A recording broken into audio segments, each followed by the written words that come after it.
ఇక కళ్ళజోడు అవసరం లేదు. స్మార్ట్ విజన్ ఐ హాస్పిటల్లో ఎలాంటి ఐ సర్జరీకైనా 50% డిస్కౌంట్. ఆగస్టు 11 నుండి 19 వరకు మాత్రమే. Hi, welcome to Suman TV. So nowadays ఆడపిల్లల్లో చాలా తొందరగా మెచ్యూరిటీ అనేది చాలా తొందరగా వాళ్ళకి వచ్చేస్తుంది. సో ఎర్లీ ప్యూబర్టీ అనేది వస్తుంది కదా. సో దీనివల్ల ఏమైనా కాంప్లికేషన్స్ ఉంటాయా వాళ్ళ ఫ్యూచర్లో? సో ఎలాంటి ప్రాబ్లమ్స్ అనేది వాళ్ళు ఫేస్ చేయాల్సిన అవసరం ఉంటుంది? సో అలా రాకుండా ఉండేందుకు మనం ప్రివెంటివ్ కేర్ ఏం తీసుకోవాలి? సో ఈ విషయాలపై డిస్కస్ చేసేందుకు మనతో పాటు ఉన్నారు డాక్టర్ సౌజన్య గారు, gynaecologist. Hello ma'am. Hi ma'am, so అమ్మాయిలు ఒకప్పుడు 14 years 15 yearsకి మెచ్యూర్ అవుతూ ఉండేవాళ్ళు. సో ఇప్పుడు చూసుకుంటే మనకి 8 yearsకే కనిపిస్తున్నారు చాలా మంది అమ్మాయిలు. 8 years 9 yearsకే అయిపోతున్నారు. సో ఇలా ఎర్లీ ప్యూబర్టీకి ఏంటి రీజన్స్ అంటారు? ఇప్పుడు చూసుకుంటే అమ్మాయిలు 9 years మినిమం 9 yearsకి వాళ్ళ పీరియడ్స్ అనేటివి స్టార్ట్ అయిపోతూ ఉన్నాయి. స్టార్ట్ అవడమే కాదు, పీరియడ్స్ డిస్టర్బెన్సెస్ కూడా చెప్పేస్తున్నారు, అండ్ వెయిట్ గెయిన్ చెప్పేస్తున్నారు, and hair fall, pimples, thyroids, చాలా వరకు ఏదైతే మనం 15-16 yearsలో ఒకప్పుడు ఫేస్ చేసేదో ఇప్పుడు అదంతా కూడా ఒక 5 years ముందుగానే జరిగిపోయింది. దీనికి కారణాలు ఏంటి అని అంటే గనక మనం లైఫ్ స్టైల్. ఇప్పుడు చిన్నపిల్లలందరూ కూడా మంచి జంక్ ఫుడ్స్కి అలవాటు అయిపోయారు. Everything they want fancy food, preserved foods. ఇంతకుముందు మనం బయటకు వెళ్ళామంటే పులిహోర అవి పట్టుకెళ్ళి తినేవాళ్ళం, లేదా ఇంట్లో జంతికలు అవి పట్టుకొని తినేవాళ్ళం. బట్ ఇప్పుడు బయటకు వెళ్ళాం, French fries, burgers, pizzas or cheese products, these are the main culprits అండి. అంటే పిల్లల్లో పీరియడ్స్ అంటే ప్యూబర్టీ అనేది ముందుకు జరగడానికి కారణం the all frozen foods and all. సింపుల్గా అనుకుంటాం ఏముంది, ఫుడ్ తింటే పీరియడ్ ముందుకు వచ్చేస్తుందా అనేసి. మన బాడీలో ఎండోక్రైన్ సిస్టమ్ని మొత్తం డిస్టర్బ్ చేసేది ఆ జంక్ ఫుడ్. మీరు నమ్ముతారో లేదో, మనము పెస్టిసైడ్స్ అంటే మనము కూరగాయలను చక్కగా వాష్ చేసుకోవాలి, లీఫీ వెజిటేబుల్స్ చక్కగా వాష్ చేసుకొని తినాలి ఇట్లా అని చెప్తాం.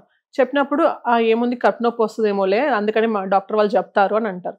బట్ రీసెంట్గా పెస్టిసైడ్స్ అండ్ ప్లాస్టిక్ యూసేజ్ వల్ల కూడా మన పీరియడ్స్ ముందుకు జరుగుతాయి. ఇది నేను చెప్తే ఏ పేరెంట్ అయినా నమ్ముతారా? ఏదో మేడం ఊరికే చెప్తున్నారు. బట్ ప్లాస్టిక్స్ అండ్ పెస్టిసైడ్స్ వల్ల కూడా ఈడిసి అనే కాంపోనెంట్స్ ఉంటాయి. అంటే మన ఎండోక్రైన్ని డిస్టర్బ్ చేసే కాంపోనెంట్స్, కెమికల్స్. ఇవి వన్స్ మన పిల్లలకి కూరగాయలు ఏముంది వాష్ చేసామా, పెట్టేసామా, లేదా బయటకు వెళ్ళామా, ప్లాస్టిక్ టీ కప్స్ యూస్ చేస్తాం మనం. అందరు తాగేది ప్లాస్టిక్ టీ కప్స్. ఆ ప్లాస్టిక్ టీ కప్స్ లో ఒక టైప్ ఆఫ్ గ్లూ ఉంటుంది దాన్ని స్టిక్ చేయడానికి. ఆ వేడి కాంపోనెంట్ టీ ఎప్పుడైతే దాంట్లో పోస్తామో అవి చక్కగా యాక్టివేట్ అయిపోతాయి. సో అది టీ తాగడము, లేదా ఈ పెస్టిసైడ్స్ సరిగ్గా వాష్ చేయకుండా వెజిటేబుల్స్, ఫ్రూట్స్ చక్కగా కొరికేసుకొని తినేసేసేయడము. ఇలా చేసినప్పుడు ఇది ఒక one of the major factor మన body endocrine and hormone system ని మొత్తం డిస్టర్బ్ చేసి ఎర్లీగా పీరియడ్స్ రావడానికి. This is first thing, food. Second thing, screen exposure. Covid టైంలో కంప్లీట్ 2-3 years కూడా పిల్లలంతా స్క్రీన్ ముందే ఉండిపోయారు. ఈవెన్ వాళ్ళ ఎడ్యుకేషన్ కి, ఎంటర్టైన్మెంట్ కి, కమ్యూనికేషన్ కి. సో అప్పుడు అలవాటైంది, ఇప్పటికీ వదలట్లేదు. సో చదువు కోసం ఎంతసేపు ల్యాప్టాప్ ముందు ఉన్నారా? తర్వాత గ్రాండ్ పేరెంట్స్ తో మాట్లాడాలా, ఇంట్లో ఎవరైనా కజిన్స్ తో మాట్లాడాలన్నా ల్యాప్టాప్ ముందు ఉన్నారా? బోర్ కొట్టింది, బయటకు ఆడుకోవడానికి లేదు, మళ్ళీ గేమ్స్ అని ల్యాప్టాప్ ముందు ఉన్నామా? ద స్క్రీన్ ఎక్స్పోజర్, ఏదైతే హార్మోన్స్ ఆ లైట్ వల్ల మన బ్రెయిన్ లో ఆ డిస్టర్బెన్సెస్ వల్ల కూడా ఎర్లీ మెనార్కీ, ఎర్లీ పీరియడ్స్ అనేవి అమ్మాయిలో చూస్తున్నాం. This is second thing. Third thing, no exercise. ఏ స్కూల్ చూసుకున్నా సరే ఇప్పుడు ఎంతసేపు అకాడమిక్ ఎక్సలెన్స్ గురించి ఆలోచిస్తున్నారు. ఎంత బాగా చదివారు, ఎంత మంచి టాప్ ర్యాంక్స్ వచ్చాయి, ఎంత మంచి ప్లేస్మెంట్స్ వచ్చాయి అని చూస్తున్నాం తప్పించి గ్రౌండ్ ఉందా, వాళ్ళకి ఫిజికల్ యాక్టివిటీ ఉందా, గేమ్స్ ఉన్నాయా అని చాలా తక్కువ మంది పేరెంట్స్ ఆలోచిస్తున్నారండి. స్కూల్ ర్యాంక్స్ చూస్తున్నాము, బట్ మనం చూడాల్సింది ఏంటంటే ఓన్లీ చదువు కాకుండా ఎక్స్ట్రా కరికులర్ యాక్టివిటీస్ అంటే గేమ్స్ కానీ, వాళ్ళ ఇండిపెండెంట్గా వాళ్ళు ఎంత డెవలప్ అవుతున్నారు. లైక్ ఒక 10 మందిలో మాట్లాడమంటే మాట్లాడగలిగే క్యాపబిలిటీ కూడా మనం పిల్లలు డెవలప్ చేయాలి, లేదా వాళ్ళు అంతే బౌండ్ అయిపోతారు. సో ఫిజికల్ యాక్టివిటీ లేకపోవడం వల్ల కూడా పీరియడ్స్ అనేవి త్వరగా వచ్చేస్తున్నాయి. ఈ 3 మేజర్ ఫ్యాక్టర్స్. ఇవి కాకుండా కొంతమందికి ఎర్లీగా చూస్తాం ఏంటి అంటే ఫ్యామిలీ హిస్టరీ, అంటే వాళ్ళ మదర్కో వాళ్ళ గ్రాండ్ పేరెంట్స్కో ముందుగానే రావడం, లేదా నిజంగానే సమ్ ఎండోక్రైన్ డిస్టర్బెన్సెస్ ఉండడం. అంటే వాళ్ళ బాడీలో సమ్ చిన్న ఎక్కడైనా చిన్న గడ్డల్లాగా అంటాం, అంటే ట్యూమర్స్ లాగా అట్లేదన్నా ఉండి ఓవరీస్లో కానీ లేదా మన పిట్యూటరీస్లో కానీ అట్లా ఉండి నిజంగానే హార్మోన్స్ త్వరగా రిలీజ్ అయిపోయాయి, దానివల్ల ఎర్లీగా పీరియడ్స్ వచ్చాయి. పాపం దానికి వాళ్ళు తప్పేమీ లేదు. సో దానికి మనం కొంచెం పీరియడ్స్ని ఒక 1 year 2 years డిలే చేయడానికి టాబ్లెట్స్ ఉంటాయి, ఇంజెక్షన్స్ ఉంటాయి, దాట్ విల్ ప్రిస్క్రైబ్. కానీ ఇలాంటి లైఫ్ స్టైల్ మోడిఫికేషన్ అంటే చేయకూడని పనులు చేయడం, తినకూడనివి తినడం, చూడకూడనివి చూడడం, వీటి వల్ల పీరియడ్స్ ఎప్పుడైతే తొందరగా వచ్చేస్తాయో దాన్ని మనం స్టాప్ చేయలేం. సో వన్స్ పీరియడ్స్ వచ్చేసాయి ఓకే, నెక్స్ట్ ఏముంటాయి దాని సైడ్ ఎఫెక్ట్స్? మీరు చూసుంటే పీరియడ్స్ వచ్చిన తర్వాత పేరెంట్స్ మా దగ్గరికి యూజువల్గా వచ్చేది, మేడం సెప్టెంబర్లో పీరియడ్ వచ్చింది, తర్వాత మళ్ళీ జనవరిలో వచ్చింది, మళ్ళీ తర్వాత ఏప్రిల్లో వచ్చింది, రావట్లేదు, ఏమైనా ప్రాబ్లమా? సి వన్స్ మనకి పీరియడ్ స్టార్ట్ అయ్యాయి, మన బ్రెయిన్ మన బాడీ మొత్తం దానికి అలవాటు కావడానికి మినిమం 1 to 1.5 year టైం పడుతుంది. మనం ఫిజికల్ గా మెచ్యూర్ అయ్యాం, పీరియడ్ స్టార్ట్ అయ్యాయి, బట్ ఇన్నర్ మన ఆర్గన్స్ అన్ని కూడా మెచ్యూర్ అయ్యి HPO యాక్సిస్ అని అంటాం, అది మెచ్యూర్ అవడానికి 1 to 1.5 year టైం పడుతుంది. ఈ 1.5 year టైంలో పీరియడ్స్ ఇర్రెగ్యులర్ గా ఉంటున్నాయి, లేట్ గా వస్తున్నాయి, 1.5 month కి 2 months కి, డోంట్ వరీ, అసలు టెన్షన్ పడకండి. కానీ పీరియడ్స్ అలాగే కంటిన్యూ అవుతుంటే మాత్రం టెన్షన్ పడాలి. లేదు పీరియడ్స్ ఈ 1.5 year త్వరగా వచ్చేస్తున్నాయి అంటే ప్రతి 15 రోజులకి పీరియడ్ వచ్చేస్తుంది, వచ్చినప్పుడల్లా చాలా విపరీతమైన బ్లీడింగ్ అవుతుంది, గడ్డలుగా అమ్మాయి పాస్ చేస్తుంది, కంపల్సరీ డాక్టర్ని కన్సల్ట్ అవ్వాలి. ఎందుకంటే దానివల్ల పిల్లలు అనీమియాలోకి వెళ్ళిపోతారు, అంటే రక్తహీనత అంటాం, దానిలోకి వెళ్ళిపోయే ఛాన్సెస్ ఉంటుంది. సో అలాంటి టైంలో మాత్రం కంపల్సరీ గైనకాలజిస్ట్ ని కలవాలి. టూ మచ్ పెయిన్ కంప్లైంట్ చేస్తారు, వెజైనల్ లో పెయిన్ కంప్లైంట్ చేస్తారు, అబ్డామిన్ పెయిన్ కంప్లైంట్ చేస్తారు కదా, ఎందుకు అలా? ఏమైనా ఇన్ఫెక్షన్ ఉంటే అట్లా జరుగుతుందా? ఇన్ఫెక్షన్ అని కాదు, ఫస్ట్ పీరియడ్ స్టార్ట్ అయినప్పుడు పిల్లల్లో అది తెలియదు, అంటే ఇది నార్మలా అబ్నార్మలా తెలియదు వాళ్ళకి. సో కొంచెం పెయిన్ రాగానే అమ్మో మేడం మమ్మీ బాగా పెయిన్ వచ్చేస్తుంది. సో దట్ ఈస్ ఫిజియలాజికల్, కొంత స్టేజ్ వరకు ఫిజియలాజికల్ అండి. దానికి జస్ట్ హాట్ ప్యాక్ సప్లై చేయడము, లేదా కొంచెం స్వీట్ స్నాక్ లా తీసుకోవడం సరిపోతుంది.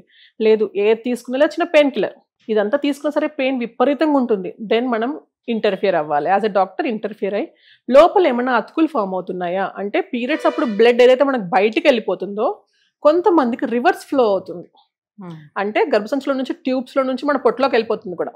సో అక్కడ అదంతా అతుకుల్లాగా ఫామ్ అవుతుంది, దీన్ని ఎండోమెట్రియోసిస్ అని అంటాం. ఇలా ఏదన్నా ఉన్నప్పుడు విపరీతమైన పెయిన్ ఉంటుంది పీరియడ్స్ టైంలో. పీరియడ్స్ అనే కాదు, పీరియడ్స్ రావడానికి ఒక 5 days ముందు నుంచే స్టార్ట్ అయిపోతుంది.